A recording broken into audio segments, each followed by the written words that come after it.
Welcome back to Guns Gear Network, everyone. Thank you for tuning in today. Wanted to give you one more follow-up video. This is with the FJ Cruiser bug out project that I'm working on in communications, and I just kind of wanted to give you, once I got everything set up, and what I think about the system. And I may do one more video once I really truly understand all the features of the radio. I have no idea when I'll be able to do that because I'm slowly learning all this ham stuff. It's very tedious to learn, so I'm trying to do my best to learn it.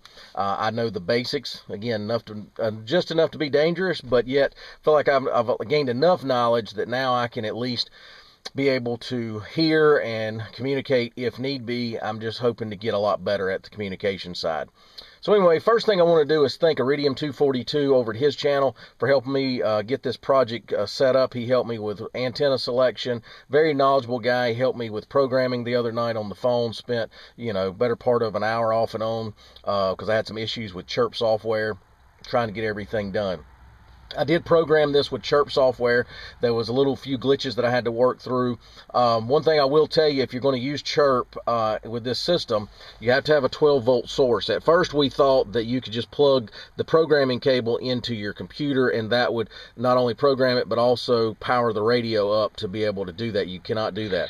So I had to put it in my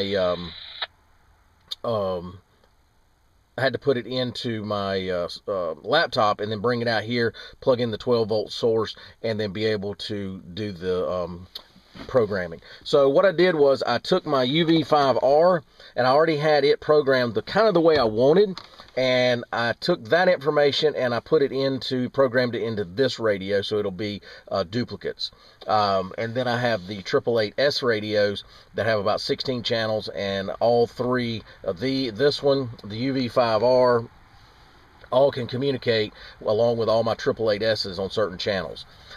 With this, I've got it set up where I can monitor local fire, EMS, things like that in different areas. Matter of fact, I was just listening to a neighboring county a while ago on the sheriff's office, their 911 system. So I was able to do that. It's very slim, compact. If you notice this in my passenger side of my FJ Cruiser, got plenty of leg room. It doesn't really bother me at all where it's located, and it's out of the way. I can still read it from the driver's side. What I did was I just angled this a little bit towards me. One thing I'm going to do is I'm going to add an external speaker. FJ Cruisers with mud tires are just a little loud, especially with the windows down. So I am going to get an external speaker and be able to mount it somewhere, and I'll do another video when I get it in and actually get it hard mounted somewhere in the vehicle to be able to hear a little better. But if you're looking for a nice little compact radio, this is a great one. You can also take this out of this rig, get you a 12-volt source of some sort, gel pack battery, something, and with your portable antenna, and be able to take this into the woods at great distance and be able to use it with 25 watts of power, because this is a variable powered radio. I have just over 100 channels in this. So it's great. I even have, I'll show you, you can change the channels on the mic itself or on the radio. So let's go ahead and change this. I want to show you, let's see here. And the relative humidity 24%. The wind was variable at 3 miles an hour. So if you look, I have all my weather channels for this area in place, and I'm going to put it on one channel here, and now if you look, it's communicating with that Baofeng UV5R. And then the reverse of that, if I hit the UV5R, it's now communicating with this rig. And that's actually, I don't know without looking in my book which channels those are, but I also have GMRS, FRS frequencies programmed into both radios.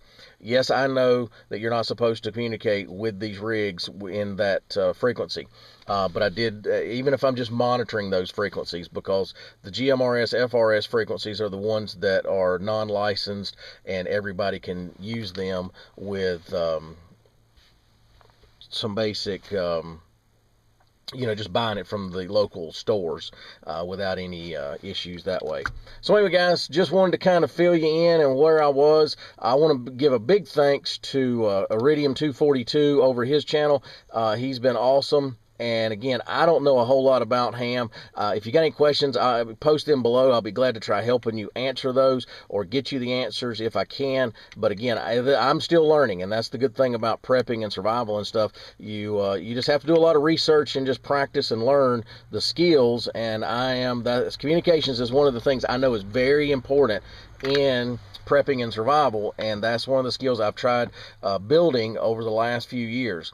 And I feel like that I've come a long way, but I've got quite a bit more ways to go. But I will get there and hopefully be able to be a lot better at this. And I'm very grateful for people like him. And there's been a few others on the internet and YouTube that's been able to help me. So just kind of research and try figuring things out.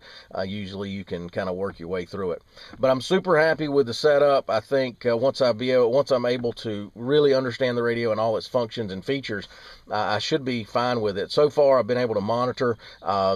Keep in mind, probably 90% of your communications is monitoring, listening. So far it's been able to do that great, and I'm able to, again, get on the other channels and communicate with my other radios. So far I've done pretty good with getting all that accomplished. I'm not ham licensed, so I can't really stretch it out and figure out, how well it does using the repeaters and things. So that's one thing I cannot report on right now, but it does get pretty good reviews from other people.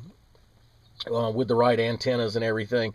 Even Iridium 242 helped me pick my antenna and things like that. So and I did a video about that a couple days ago about the antenna. But anyway, guys, appreciate you tuning in. Again, a big thank you to Iridium 242 for helping me with this project. Much grateful, very grateful for that. And if you like our videos, give us that thumbs up. It's down there in that section below. It's always helpful and appreciative. Lets us know you like our videos. If you would share our content, it's over in that section over there. It helps us spread the word about our channel and get the word out of our stuff. If you're not a subscriber, please do that. You'll get like content. If you'll hit the notification when you sign up for the subscription to our channel, just go ahead and sign up to be notified when the videos come out, and you'll be notified when those come out for your review. You can see the reviews and stuff that we do. Anyway, guys, appreciate you tuning in. As always, like, share, and subscribe, and we'll bring another video shortly. Have a great day, guys.